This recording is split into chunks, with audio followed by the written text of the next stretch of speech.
topic, becoming more human to face the future of artificial intelligence.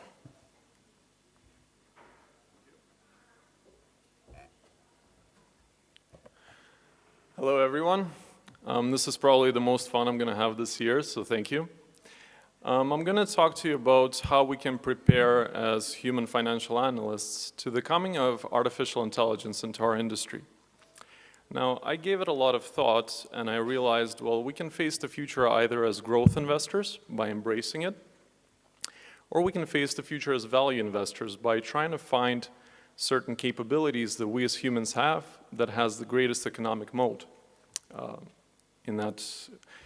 as compared to artificial intelligence. And I came up with 4 strategies that we can actually apply, partially with the help of Jack Ma of Alibaba, that said that our core advantage is the wisdom of the human heart, which is empathy. So here's how we can use it in the investing process. The first strategy comes from the book by Peter Lynch, One Up on Wall Street. In that great book, Peter Lynch says that we can achieve an investing advantage if we invest into the companies that produce the products that we use and love ourselves. Now, that is a huge advantage that we humans have because artificial intelligence cannot try out the beds in Hilton Hotel to see if they're comfortable. It cannot taste a new burger from McDonald's. It cannot watch a new advertising campaign to see if it catches your emotions. So that's one of the core competencies that we have as humans. Now, it's not as easy as going shopping more, of course, though it requires that. You also need to be able to test products from the point of view of different consumer groups.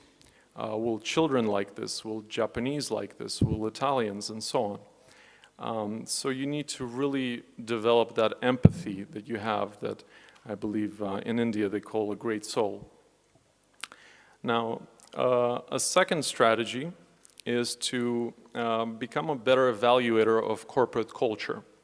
Now, we all know how important corporate culture is for company profitability and durability if hard times hit, but we don't really know what it is, let alone we cannot quantify it. So artificial intelligence will not be able to surpass us there. Now, one way to do it is to when you go visiting a business, try to see if are people happy here. Do they find meaning? Is it a company where you want to work? Now that is crucial, but again, only humans can do it. A third strategy actually is the comprehension of stories. Now, I believe artificial intelligence is at a grade 4 level right now when it comes to general comprehension of written language and such. I'm personally a big fan of net investing, of Benjamin Graham, and I do a lot of that. And in it, you really need to get into the story behind the company and why did it come to this situation and what's going on underneath. You got to read between the lines. Is there some kind of conflict? Is there a struggle for power? What's the human drama that's going on underneath the covers?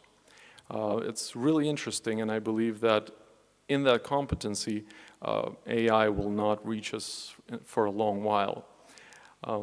And the fourth final strategy is to use your empathy to forecast the outcome and risk of game theory situations. I got that strategy actually from the book by Howard Marks, The Most Important Thing. Howard is also a CFA charter holder, so that got my attention. In that book, he says that computers will not be able to assess risk properly. And it's primarily because a computer creates a quantitative model of risk. Say there is a 10% risk of something. But how can you ever test it to be true? After the event happens, how do you know if it was a 10% risk or a 20 or a 30? There's no feedback loop, and the hypothesis is not testable because only one thing happens. So it's like the joke, what's the odds of seeing a dinosaur on the street? Well, it's 50-50. Either you see it or you don't. Now, let's take the current situation of North Korea, for instance. The ex-director of CIA said that there is a 25% chance of an armed conflict between USA and North Korea. doesn't seem to be a professional forecast to me.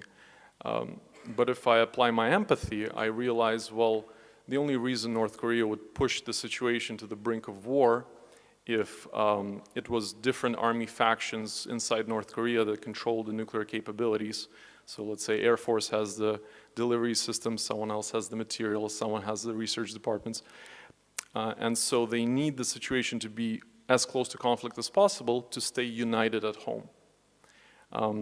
So to me, there is no risk of war. There is simply a stable situation, as a certain Nash equilibrium, as late Dr. Thomas Schelling would call it. I'm a big fan. So even though I may be wrong and the situation may escalate or de-escalate, it's a testable hypothesis and it's a model that can be improved upon. So I hope you all will grow your empathy and face artificial intelligence with bravery. Thank you so much.